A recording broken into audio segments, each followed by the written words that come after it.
Hey, Running Once. This is Ben Sulsky, Sauce123 on PokerStars. And today, as you can see, we're going to be doing Toy Gaming Episode 5, Multistreet Polarized Games. So, before I get into the content, I just want to give you a brief background on the history of this sort of game and why it's important. So, this appeared originally in Mathematics of Poker. The same material that I'm presenting here was solved by Chen and Ankerman. I guess it was like close to 10 years ago now. But one of the reasons I'm presenting these toy games is that I think with all of the solvers, the PO solver out now, this information is still useful for professionals. I think it's important to look at some simplified game theory situations that will sort of train us to think critically about game theory and might help us interpret the results of these solvers. So it's just something that's going to make you a bit better at poker and a clearer thinker at poker. There's also been a lot of misapplication of the results of this game throughout the last, I guess, almost 10 years now. I've misapplied it many times. It's a very interesting result, this game, and I think it appears to be more obviously useful to poker, and certainly more counterintuitive than some previous results we've done. So hopefully it will generate some discussion. But I see people misapplying, referencing this game and the bluff stacking concept that I'm going to develop here every day when I read the forums. So this is a discussion and a concept that is still, I guess, current in poker, even though it's almost 10 years old. And I think it's important to familiarize yourself with it and see how it works, whether it's correct, all that good stuff. So here we go. So as I said, it's multi-street nuts air game. What does that mean? The out of position player in the CREV sims I'm going to use to illustrate the concept has a bluff catcher. The in position player has a nut region and an air region. The nut region just means that the in position player has some number of combos that beat every single combo in the opposing player's range. And there's an air region that loses to every combo in the opposing player's range. And because the game is polarized, that means that there's absolutely no chance for the caller to improve their hand, and there's absolutely no chance for the bettor to improve with their air. And we're going to look at some versions of this toy game that are either 2 or more streets. We're going to look at a few different bet sizes and how they work. Actually, we're only going to look at one, but I'm going to explain how the other ones work briefly. And then the way I sort of modeled this in CREV, which is the tool we've been using to model these toy games, the out-of-position player is going to have king-king. The in-position player is going to have ace-ace and some number of smaller pairs on deuce-deuce-deuce-deuce-3 or deuce-deuce-deuce-3-3, for example. And that satisfies the sort of logical setup that I just explained. Obviously, if there's a known board, none of the small pairs can possibly make a set. And king-king always loses to aces, always beats the smaller pairs.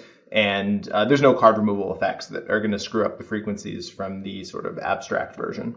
Before we get into it, though, I just want to go over one street nuts or air games. This was explained in Toy Gaming Part 2. And I think people were doing this kind of work on one street nuts or air games a long time ago. I think even Sklansky has something on this from, it might be Theory, I think it is in Theory of Poker. So this is a very old thing. It might even be prior to Sklansky. It might even be like von Neumann or something. I'm not even quite sure who to originally attribute it to, but it's a really old thing. So what we learned in part 2 of the series on the one street nuts or air games is that position is irrelevant. In these examples, I'm going to have the in-position player doing the betting and the out-of-position player doing the bluff catching, but it's important to realize that it could be the other way around, and the result would be exactly the same. I'm assuming the polarized player has, quote, enough bluffs for their sizing. To explain that a little bit further, we're going to solve these games to equilibrium.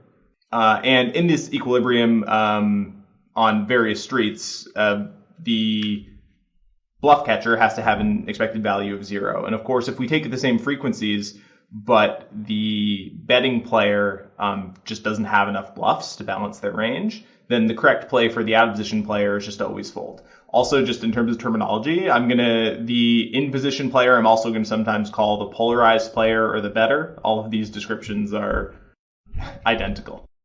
The polarized player bets the frequency of their air equivalent to the opponent's pot odds in the one street game. So, for example, and the bluff catching player calls the frequency, the polarized player lays himself on a bluff. So, for example, if potting, the polarized player gives the bluff catcher 2-1 on a call, and so bluffs a third of the time. Again, making the bluff catcher's EV 0. And if calling a pot size bet, the better risks 1 to win a pot of 1, and so the bluff catcher makes the better indifferent on his bluffs by calling half the time. So the bluffs are successful half the time. Okay, if you need any more refreshment on that, just see part 2 of this series, and it should be hopefully more clear. So the next thing we're going to do is look at the exact same setup, except with 2 streets. And we're going to use pot for sizing. We could use a variety of different bet sizes. The polarized player or the in-position player is going to bet pot with his value region. That should be kind of obvious in the setup. Again, in game theory poker, or just in game theory, each player is trying to maximize their expectation. So, of course, to maximize his expectation, the polar player wants to bet as much as we give him the option to with the nuts. And as we saw from the 2-street bluffing scenario, the polar player's river betting region must be 2/3 value and 1/3 bluff. And here's the question. If the polar's turn range is identical to the river range, 2/3 value and 1/3 bluff, will the bluff catcher be indifferent to calling turn?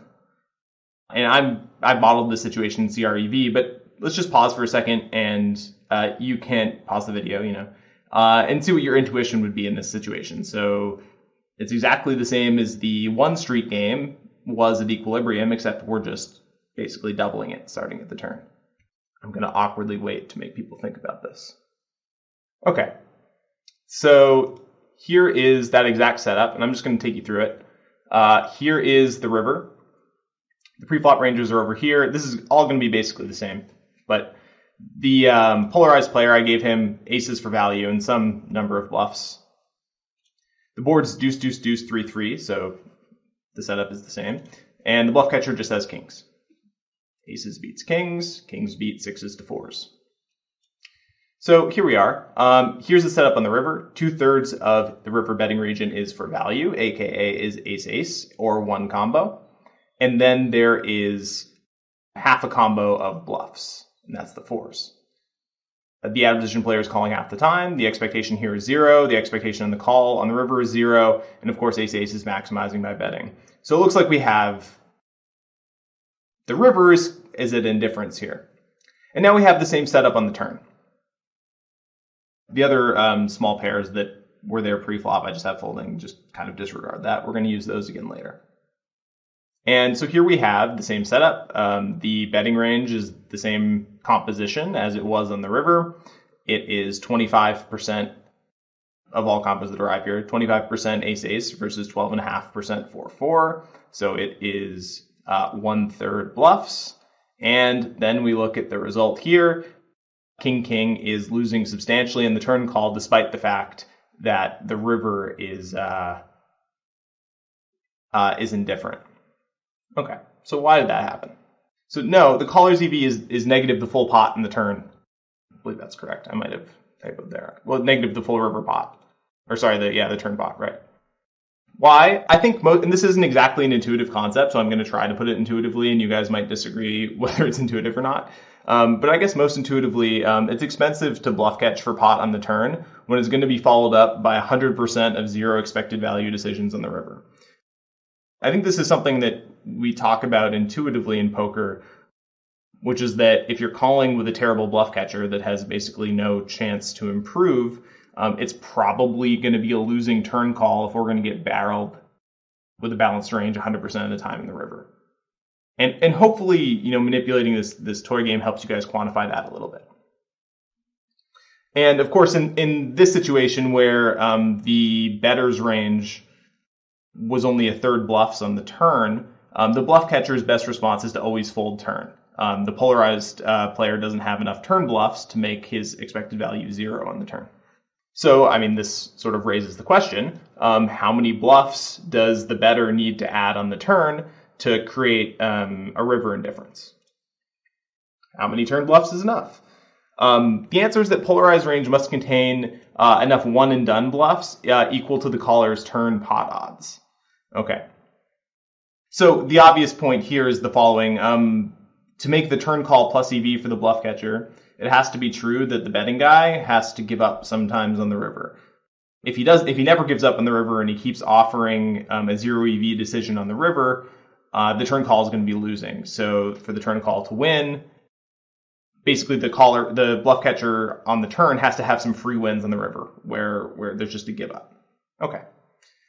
The correct frequency of this play is going to be equal to the caller's turn pot odds. So a third of the time for pot, the polarized player just has to surrender on the river, and that will add the EV needed to make the turn call indifferent.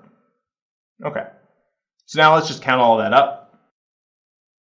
This leaves the polarized player betting one combo for value on river with 0.5 bluffs in the one street game. Okay, and as I just explained, the bettor must give up on the river with a third of their range to make the turn call indifferent. So we get to add another 0.75 bluffs on turn, and that's just how the math turns out. We'll count that up in a second in CREV. So here's the trick. To find out how many turn bluffs are needed in this toy game, you just pretend the polarized player's entire betting region for the subsequent street is, quote, for value, and add appropriate bluffs. So in this case, for the pot-sized game, we have one combo of aces, and we have half a combo of bluffs on the river. So if we pretend that entire region is, quote, for value on the turn, then that means we have 1.5 value combos in the turn, and we need to bluff half as often as we're value betting. So we add an additional 0.75 combos as, quote, bluffs on the turn. Now, if we sort of take the air brackets out of it and just count up how many hands are losing to king-king, that means we get 0.75 combos on the turn and an additional 0.5 combos in the river for a total of 1.25 combos of bluffs. And just to put this into context for you guys a bit, in a one-street overbet game, even with an infinite bet size, the polarized player only gets 50% bluffs. In a two-street pot game, the polarized player already gets 55% bluffs on the turn, which is kind of a crazy result, right? Like, in this case, the total amount that the bettor is risking is, I guess, 1 on the turn, 1 into 1, and then 3 into 3 on the river. So for a 4x pot overbet, and I'm air quoting the overbet, somehow we get to have 55% bluffs, whereas if in a one-street game we risk an infinite number of chips, we'd only get 50% bluffs. So I think that sort of shows the counterintuitive nature of this bluff stacking concept. And the concept, of course, is just that when you have multiple streets, if you structure your bluffs in the right ratio and give up with a portion of them basically equivalent to how often your opponent's call must be right on the first street, you're allowed to bluff more than 50%, and you're going to be able to apply a ton of pressure to your opponent. Okay. Now, the next thing we're going to do is extend, well, first I'm going to take a look at the game in equilibrium. So here we are. I'm just going to do that. And this is to show you guys that the numbers all work out. So again, this is the same game we looked at before, except now it's solved to equilibrium, whereas before we saw that the turn call was losing. Here you can see the turn call for king-king is worth 0, and the river call for king-king is also worth 0. So we have the exact same ratios on the river as we did before. We have aces. This is one combo of aces. This is half a combo of fours. You can see they're related. The range is 44.4% aces and 22.2% fours. And lo and behold, the bluff catcher is equal to 0. And then what we have here, and this is 1.5 combos, we take these 1.5 combos here that sum to 37.5% of the range, and then we add an additional 0.75 combos here, or 75% of our next hand, which is 5-5. And that's going to be, like, kind of disregard the pink numbers. This is more intuitive. So we have 1.5, and then our bluffing region is 0.75 here.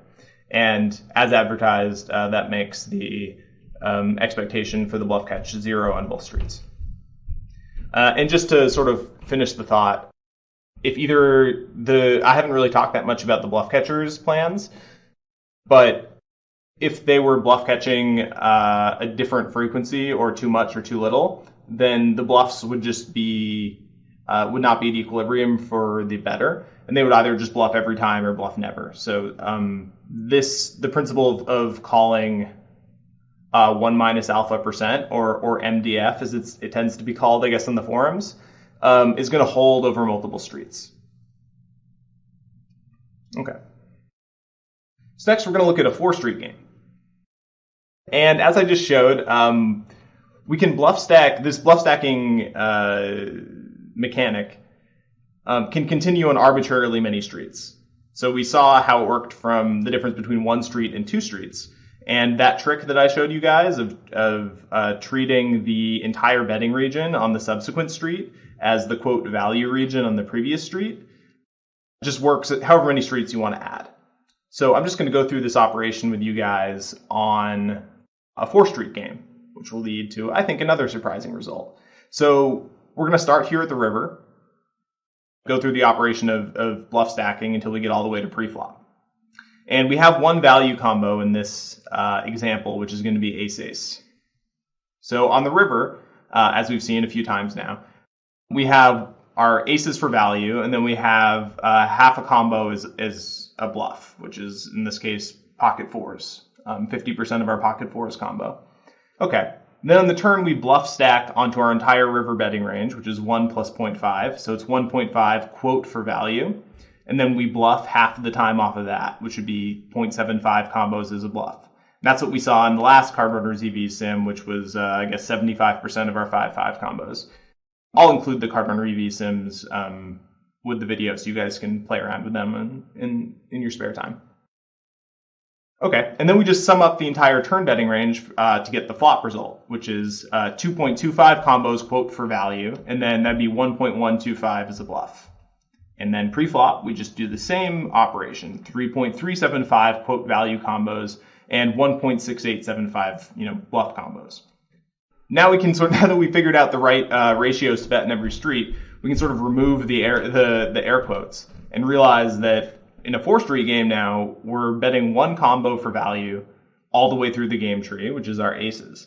And at pre-flop, the very first street in this toy game, we get 4.0625 combos of bluffs for every combo of value that we have. So I think that's a pretty crazy result. For 4 streets, we get to stack 4 bluff combos for each value combo in a pot game. And note that in the 4-street model, King has 80% equity preflop and an EV of 0. And this is just another reason why equity does not equal EV. The polarization of both ranges and the way it draws and the way just each hand range interacts is going to determine EV much more than just the raw equity of each range.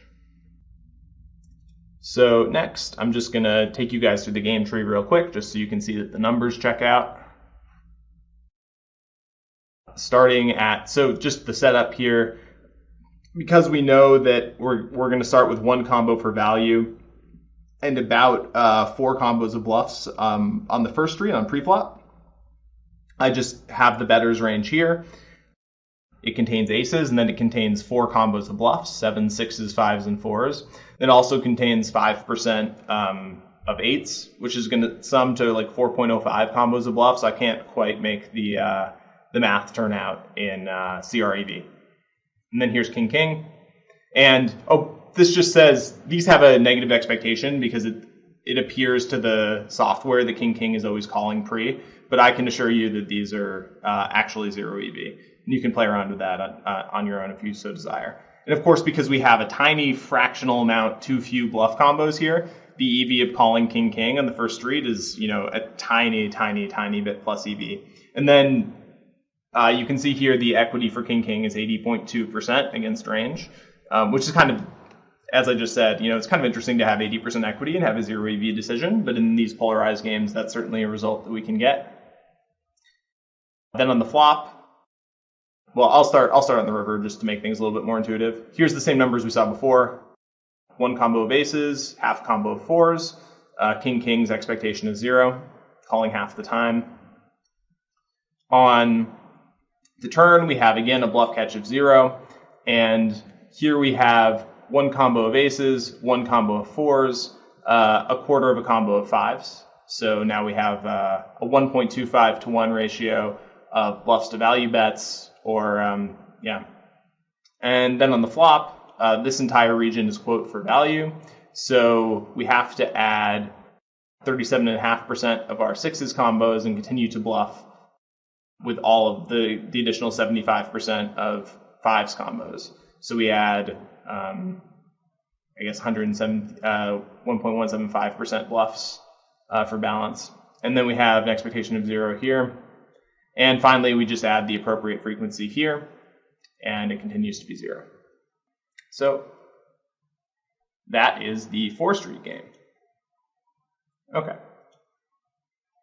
So the next slide is analysis and application, and that's what we're going to do for the rest of the video. Certainly, bluffing over 4 times as often as we're value betting is a surprising and counterintuitive result, I would say.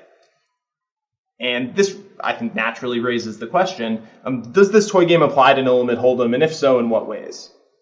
And people, throughout the years of studying this stuff have tried really, really hard to get these multi-street nuts air models to somehow map onto the full game of no limit hold'em. And I'm just going to sort of raise the questions and some of the ways that I would cast doubt on this strategy. And I'm sure we'll continue to discuss this more in the comments, and you guys can sort of decide whether you think this is a reasonable thing to do. But I think the first thing we should do is see which features of the toy game we can map onto the real game. So the toy game has an asymmetric and perfectly polarized ranges. And what asymmetric means in this context is that they don't have the same hands in their range. We've looked at other toy games in previous videos that were like 0-1 games, things like that, which meant that each player had exactly the same range, which would be a symmetric range. However, in this toy game, of course, one player has aces and bluffs, and the other player has kings and bluff catcher, which is totally asymmetric. They don't share a single combo in their range. And also, the makeup of the ranges is perfectly polarized. As we've said, king-king can never improve, the ace-ace player's bluffs can never improve, and of course ace-ace is always the nuts. In the real game of no limit hold'em, ranges are almost always asymmetric. I suppose there may be like some very, very niche situations where they're symmetric, and certainly there's situations where players share a lot of different combos, so they're, I would say, less asymmetric, if that's even, a well-formed statement, but I would say they're less asymmetric than in the toy game, but they tend to be different ranges. So for example, we raise the button and get called by the big blind. Yeah, we both have ace-8 offsuit in our range, and we still have a ton of other combos in our range. But the button's range is significantly different than the big blind's calling range. The button has a very linear, say 44%, and the big blind has maybe 55-65%. With a bunch of the 3-betting combos removed. And of course, in the real game, ranges are, I'm going to say almost never, but, basically never perfectly polarized. So, even if you're pretty sure your opponent has aces or air, you're often bluff catching either with a pair or even a small pocket pair that might have 2 outs. So there's very few situations, except for on certain like flush boards, where ranges are perfectly polarized. And certainly there's tons of blocker effects in the real game too that don't appear in the toy game. I didn't even mention that in this slide.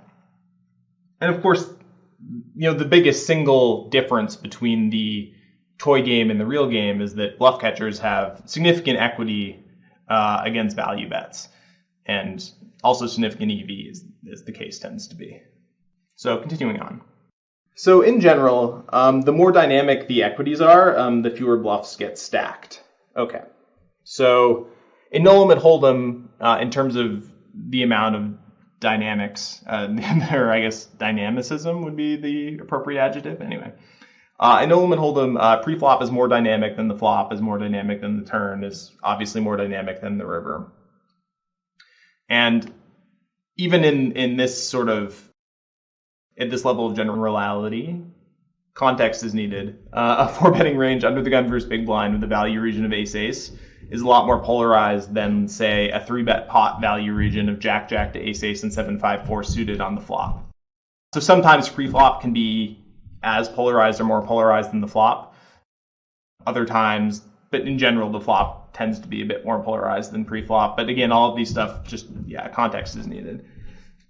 A very popular strategy has been to extrapolate or modify these sorts of toy game results to the full game. And I'm saying C. Janda at times. Matt Janda wrote an excellent poker book. A lot of what he did was talk about the properties of different boards and different pre-flop ranges, and then he would try to say, oh, you should stack this many bluffs in this situation. And he certainly had a much more nuanced view than just straightforwardly mapping the toy game result onto the real game. But I think even using the terminology of the toy game or thinking there's any kind of straightforward mapping of the toy game onto the real game might be a little bit too ambitious. So in general, I don't think this strategy will be particularly effective. So I caution anyone to watch this video and say, oh yeah, so now I'm going to go and bluff, 2.6 times as often as I'm value betting on Ace-7 deuce suited button versus big blind or something like that. But I see people do this all the time. In fact, if you go on the forums, there's somebody doing some kind of combo counting that is very similar to what I just outlined to model a quote balanced range. And it's just not right.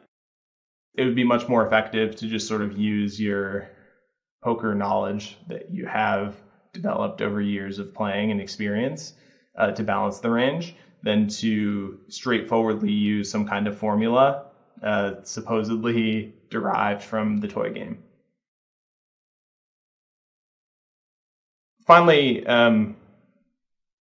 there are certain situations where, quote, a modification approach is reasonable. The idea being modifying the toy game to better play full-scale no-limit hold'em. That's the modification I'm discussing. In general, this is just in the full game, in general, we'll attempt to make regions of our opponent's range indifferent on each street. I think this is probably pretty obvious. I'm putting it in a somewhat technical way, but we do this all the time.